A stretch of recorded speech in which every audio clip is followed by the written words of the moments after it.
что можно заглядывать в будущее. Будущее можно выстроить. И когда меня спрашивают, вы знаете будущее? Я говорю, я его делаю. Я его потому и знаю, что я его заранее создаю. Во времени можно что-то создать, потом оно дотечет и будет настоящим. Поэтому, естественно, подглядывать в будущее можно. Но зачем? Я даже понимаю людей, которые хотят знать будущее. Они даже более смелые люди, нежели люди, которые боятся знать свое будущее. Есть ведь и такая категория людей. А когда есть возможность ритма корректировать будущее, то, конечно, почему бы его не знать? Если сразу знаешь, что вот здесь тебе будет неудобно, неуютно, значит, нужно воспользоваться страховкой.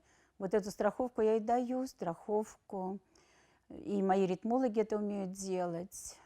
И консультирование, сопровождение, которые создают для людей очень хорошие условия в будущем. Они дотекают настоящее.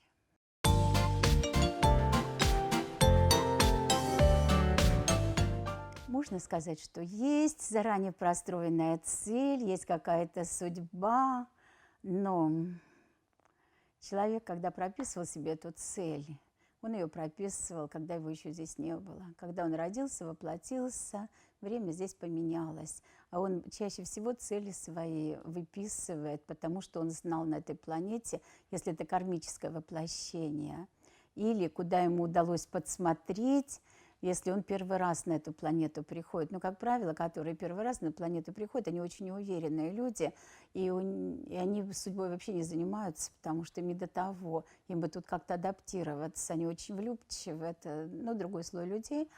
А люди, которые уже пришли сюда не первый раз, четко знают, что они хотели, время сдвинулось. И от этого их цель можно менять. То есть с чем они сюда шли, допустим, побороться за чьи-то права, оказалось, что уже все сделано. Человек же один был, один ушел, один пришел, а здесь трудятся целые этносы и меняют все существующее. Как-то ко мне пришла женщина такая интересная, говорит, вы знаете, что вы сделали со мной? Мне снится сон. В Красную книгу записали что-то другое. И Богородица говорит, ну что ты хочешь, она же тебе уже всю судьбу исправила. Поэтому главное, что судьбу можно править. Да, она есть, ну и что она есть? Почему мы должны ей подчиняться? Я всегда говорю, судьба помощница, должна быть помощницей.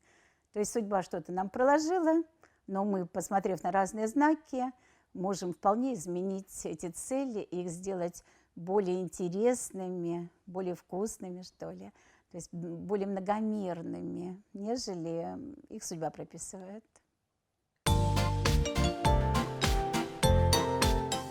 Об этом я вообще уже кучу книг написала. Даже «Знакомьтесь, знак, знакомься, знак, знакомьтесь, знаки», и вообще знакориды, и много шло обучения в РЛМ именно по этим всем. Знак – это то, что приятно. Знак – это то, что тебе доставляет удовольствие. Мимо знака пройти невозможно, потому что если это знак, он тебя магнитит, и ничто ты с этим сделать уже не можешь. Первое, он тебя разворачивает, ты начинаешь на него смотреть, ты его фиксируешь, и ты из него всегда берешь самое лучшее. То есть ты понимаешь, что это знак. То есть знак тебя повернет в свою сторону. Если человек встречает антизнак, антизнак его отталкивает, и человек тогда от антизнака начинает убегать. То есть то, что нас магнитит, это наши знаки. То, что нас отбрасывает, это наши антизнаки. И вот в этот момент между знаками и антизнаками нужно очень четко выверять границу. То есть у нас же не один знак, у нас же их много. Нельзя примагнититься к одному знаку, как к железному столбу, который в Индии стоит, когда нужно за него подержаться. Я, кстати, тоже залезла туда, за него подержалась, но поняла, что есть знакоряд. Но все равно знаки, они всегда магнитят, всегда доставляют удовольствие, всегда все органы чувств насыщаются от знака. Ты получаешь такой прилив сил, тебе хочется все делать, продолжать. Вот это знак. Потому что задача знака – определить путь. А путь надо же осуществлять за счет чего-то. И вот поэтому он настолько хорош, этот знак. А антизнак, он наоборот лишает сил, получается вялость, ничего не хочется.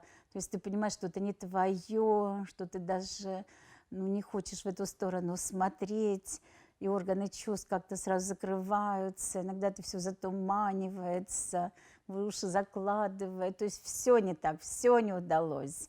Но его тоже надо фиксировать. То есть нельзя его оставить без внимания. Надо заметить, в каком месте, в какое время проявился антизнак, и сделать это границей, чтобы дальше он был все меньше и меньше. Ой, давайте я расскажу историю, которая только сейчас приключилась. То есть интересно. Входит женщина в мой дом. Она начинает мыть свою тарелку. Только она ее моет, рядом стояла большая стеклянная кружка. Вдруг она рушится и разбивается. Никто ее не трогал, она разбилась. Дальше она берет стакан, стакан в ее руках превращается в крошки.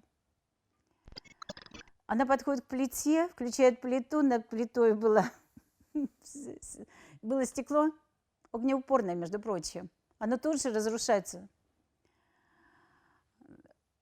Вот вам пример. Пример, что к вам пришел человек, ваш антизнак. И с этим человеком, если вы еще продолжите что-то, то, конечно, он вам вообще разобьет все. Осталось дальше разбить, чтобы стекла в окнах побились, еще что-то побились. И, конечно, но поскольку вы знаете ритмологию, вы прекрасно знаете ритмометод, значит, что нужно сделать? Ну, первое, обратиться к личному ритмологу, если вы стали вот чьим-то таким породистым антизнаком. Ну, что я и делаю. То есть вызываю личного ритмолога, эту женщину отправляю к личному ритмологу, говорю, пожалуйста, возьмите книгу «Родостей. Стеклянная лаборатория», четко проработайте, и после этого я или запущу вас еще в свой дом, или простите, если вы такой мне антизнаковый момент. То есть вот так антизнаки выстраиваются. Что-то ломается, что-то бьется, что-то не встраивается. На следующий день получаются такие условия, что я обязана ее снова пригласить. Она только входит в мой дом. Тут же падает бокал со стола. Ну хорошо, он уже не разбился, он уже не стеклянный, он только помялся. Получается, что человек хороший очень. Я хорошо отношусь к этому человеку, я ничего против него не имею. Но я понимаю, что рядом с этим человеком будет протекать какая-то граница, будут протекать какие-то антизнаки. Бывает наоборот. Приходит человек, но от него просто такое удовольствие, такое удобство. Он еще ничего не сделал, а все под него начинает подстраиваться. Вот это знаковый человек, и с этим знаком человеком можно подружиться, можно его оставить в доме, можно с ним провести какое-то время, максимальное время совместное, и выяснить, почему. То есть знаками бывают не только предметы, хочу сказать, но это и люди. Есть люди антизнаковые для нас, есть люди знаковые для нас. К одним подходить желательно, у других лучше сторониться или ритмокорректировать.